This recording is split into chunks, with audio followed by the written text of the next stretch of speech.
আসসালামু আলাইকুম। দীর্ঘ অনেক বছর পর আমার ফ্যামিলিকে একেবারে গ্রামে পাঠিয়ে দিয়েছি, আর গ্রামে গিয়ে তারা বাড়ি ঘরের কাজগুলো করছে। আমি ঠিক 1 মাস পরে গ্রামে গেলাম, আর গিয়ে দেখি বাড়ির অবস্থা এত খারাপ যে অনেকগুলো কাজ এখনো বাকি আছে। নতুন বাড়িতে থাকার মতো পরিবেশ সৃষ্টি করার জন্য বেশ কিছু কাজ এখনো করতে হবে। আমি প্রায় 1 মাস পরে গিয়ে দেখি এই কাজগুলো মোটামুটি এগিয়ে আসছে, তবে এখনো অনেক কাজগুলো বাকি আছে। বাড়িতে আসার পরের দিনই সকালবেলা ঘুম থেকে উঠে দেখি আম্মু আমার জন্য খুদের চালের ভাত রান্না করে রেখেছে, যেগুলো আমি সকালবেলা খেয়ে আমি নেমে পড়লাম কোদাল নিয়ে, কারণ আজকে আমাকে অনেক বেশি কাজ করতে হবে। ছোটবেলা থেকে শহরে বড় হয়েছি বলে অনেকে ভাবতে পারেন যে আমি এসব কাজ পারবো না, তবে আমি খুব ভালোভাবে এসব কাজগুলো করতে পারি। আমি একটা জিনিস বিশ্বাস করি যে নিজের কাজ নিজে করতে হলে কোনো কিছু আলাদাভাবে শিখতে হয় না, এগুলো আস্তে আস্তে আয়ত্ত হয়ে যায়। আর নিজের কাজ নিজে করার মধ্যে আলাদা একটা ভালো লাগা কাজ করে।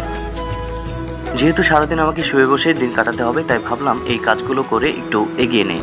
এখন বর্তমানে আমি না হয় শহরে আছি, কিন্তু স্থায়ীভাবে বসবাস করার জন্য আমাকে গ্রামে চলে আসতে হবে, আর তখন আমাকে প্রতিটা কাজগুলো করতে হবে। তাই আগে থেকে প্রশিক্ষণ নিয়ে নিয়েছিলাম যেন সকল কাজগুলো আমি আয়ত্ত করতে পারি। এর পরের বার যখন আমি আমার গ্রামে আসবো, তখন আপনাদের গ্রামের চাষাবাদ এবং অন্যান্য কাজগুলো কিভাবে করতে হয় সেগুলো আমি শিখবো এবং আপনাদের সাথে শেয়ার করব। তো যাই হোক, বাবা এবং মা প্রায় দীর্ঘ অনেকগুলো বছর পর ঢাকা থেকে গ্রামে গিয়েছে এবং তারা স্থায়ীভাবে বসবাস করার জন্য অনেক কষ্ট করে বাড়িটির কাজ করছে। ছেলে হয়ে বাবা মার এই কষ্টগুলোকে নিয়ে আমি অনেক বেশি গর্ববোধ করি। যেই মা বাবা আমাকে ছোট থেকে বড় করেছে, পড়াশোনা শিখিয়েছে এবং শেষে আমাকে স্থায়ীভাবে থাকার জন্য একটা বাড়ি করে দিচ্ছে, যেটা আসলে আমার জন্য অনেক বড় পাওয়া। বাবা মার ঋণ কোনো সন্তানই কখনোই কোনো কিছুর বিনিময় শোধ করতে পারে না, তবে একটু হলেও তাদের দুঃখ কষ্টগুলো ভুলিয়ে তাদের মুখে হাসি ফোটাতে চাই, এটাই আমার একমাত্র চাওয়া।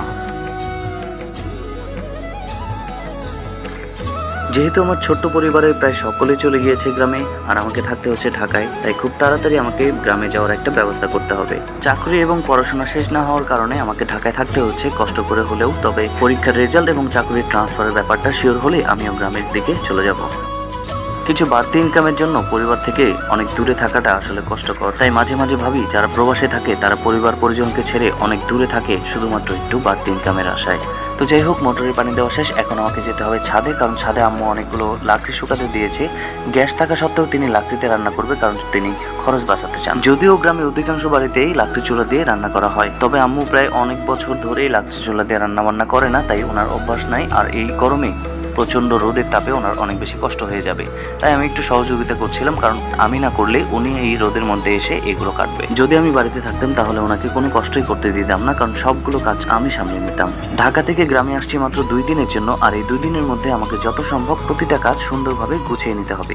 ইলেকট্রিক মিস্ত্রি, রাজমিস্ত্রি সহ প্রত্যেকটা কাজ সুন্দরভাবে গুছিয়ে তারপর আমাকে আবার ঢাকায় ব্যাক করতে হবে। তবে আলহামদুলিল্লাহ, আল্লাহর অশেষ কৃপায় আমি সবগুলো কাজ সুন্দরভাবে গুছিয়ে নিতে পেরেছি এবং আব্বুকে সকল দায়িত্ব দিয়ে আমি আবার ঢাকায় ব্যাক করতে যাচ্ছি। ঢাকায় গিয়ে আবার আমাকে কাজে ফিরতে হবে। সেই পর্যন্ত সবাই ভালো থাকুন, সুস্থ থাকুন। আল্লাহ হাফেজ। আসসালামু আলাইকুম।